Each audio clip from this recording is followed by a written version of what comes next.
ದೇವಿಕೊಪ್ಪ ಗ್ರಾಮದಲ್ಲಿ ಆಯೋಜಿಸಿದ್ದ ಬಿಜೆಪಿ ಪ್ರಚಾರ ಸಭೆ ಕಾರ್ಯಕ್ರಮವನ್ನು ಪ್ರಹ್ಲಾದ್ ಜೋಶಿ ಉದ್ಘಾಟಿಸಿ ಮಾತನಾಡಿದರು. ಕೇಂದ್ರದಲ್ಲಿ ಬಿಜೆಪಿ ಸರ್ಕಾರ ಅಧಿಕಾರಕ್ಕೆ ಬಂದ ನಂತರ ಪ್ರಧಾನಮಂತ್ರಿ ನರೇಂದ್ರ ಮೋದಿ ಅವರು 10 ವರ್ಷ ಆಡಳಿತದಿಂದ ಜನರಿಗೆ ವಿಕಸಿತ ಭಾರತದ ಕಲ್ಪನೆ ಮೂಡಿ ಸರ್ವಾಂಗೀಣ ವಿಕಾಸ ಹೊಂದಿದೆ ಅಂತ ಕೇಂದ್ರ ಸಚಿವ, ಲೋಕಸಭೆ ಬಿಜೆಪಿ ಅಭ್ಯರ್ಥಿ ಪ್ರಹ್ಲಾದ್ ಜೋಶಿ ಅವರು ಹೇಳಿದರು. ತಾಲೂಕಿನ ಹಿರೇಹೊನ್ನಿಹಳ್ಳಿ ಹಾಗೂ ದೇವಿಕೊಪ್ಪ ಗ್ರಾಮದಲ್ಲಿ ಆಯೋಜಿಸಿದ್ದ ಬಿಜೆಪಿ ಪ್ರಚಾರ ಸಭೆಯಲ್ಲಿ ಜ್ಯೋತಿ ಬೆಳಗಿಸುವ ಮೂಲಕ ಉದ್ಘಾಟನೆ ಮಾಡಿ ಮಾತನಾಡಿದರು. ಮೋದಿಯವರ ಅವಧಿಯಲ್ಲಿ ಜಗತ್ತಿಗೆ ಅತಿದೊಡ್ಡನೇ 5ನೇ ಆರ್ಥಿಕ ಶಕ್ತಿಯಾಗಿ ಭಾರತ ಹೊರಹೊಮ್ಮಿದೆ. ಕೇವಲ ಜನರಿಗೆ ರೋಟಿ ಕಪಡಾ ಮಕಾನ್ ಭರವಸೆ ನೀಡಿದ್ದ ಕಾಂಗ್ರೆಸ್ ಹೊರತಾಗಿ ಪ್ರಪಂಚದ ಅತ್ಯದ್ಭುತ ಜ್ಞಾನವನ್ನು ಭಾರತದ ಜನತೆಗೆ ಮೋದಿಯವರು ನೀಡಿದ್ದಾರೆ ಅಂತ ಹೇಳಿದರು. ವಿಧಾನ ಪರಿಷತ್ ಮಾಜಿ ಸದಸ್ಯ ನಾಗರಾಜ್ ಚಬ್ಬಿ ಅವರು ಕೂಡ ಮಾತನಾಡಿದರು.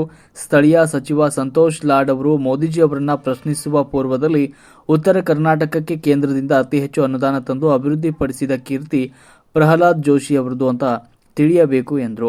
ವಿಧಾನ ಪರಿಷತ್ ಸದಸ್ಯ ಎಸ್.ವಿ. ಸಂಕನೂರು ಮಾತನಾಡಿದರು. ಕಾರ್ಯಕ್ರಮದಲ್ಲಿ ಸಿ.ಎಫ್. ಪಾಟೀಲ್, ಈರಣ್ಣ ಜಡಿ, ನಿಂಗಪ್ಪ ಸುತಗಟ್ಟಿ, ಬಸವರಾಜ ಶೇರೆವಾಡೆ, ಶಶಿಧರ್ ನಿಂಬಣ್ಣವರ್, ಸದಾನಂದ ಚಿಂತಾಮಣಿ, ಕೇಶವ್ ಯಾದವ್, ಶಿವಲಿಂಗಪ್ಪ ಯಲಿವಾಳ, ಐಸಿ ಗೋಕುಲ್, ಶಂಕರಪ್ಪ ರಾಯನಾಳ, ಸಹದೇವ್ ಕೆಳಗೇರಿ ಮುಂತಾದವರು ಸಂದರ್ಭದಲ್ಲಿ ಉಪಸ್ಥಿತರಿದ್ದರು.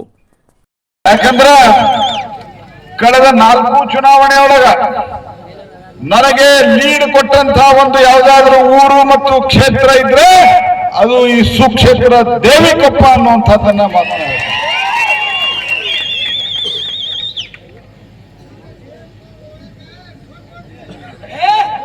ಏನಪ್ಪ 9 ಆತಂದ್ರೆ ಪ್ರಾಬ್ಲಮ್ ನೋಡಿ, 7 ಆದ್ಮೇಲೆ ಶುರು ಆಗ್ಬಿಡ್ತವೆ.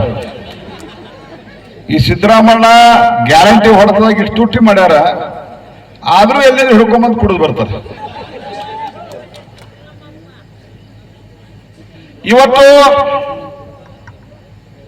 ನಿಮ್ಮನ್ನೆಲ್ಲ ಇಷ್ಟು ದೊಡ್ಡ ಸಂಖ್ಯೆಯಲ್ಲಿ ನೋಡಿದ ನಂತರ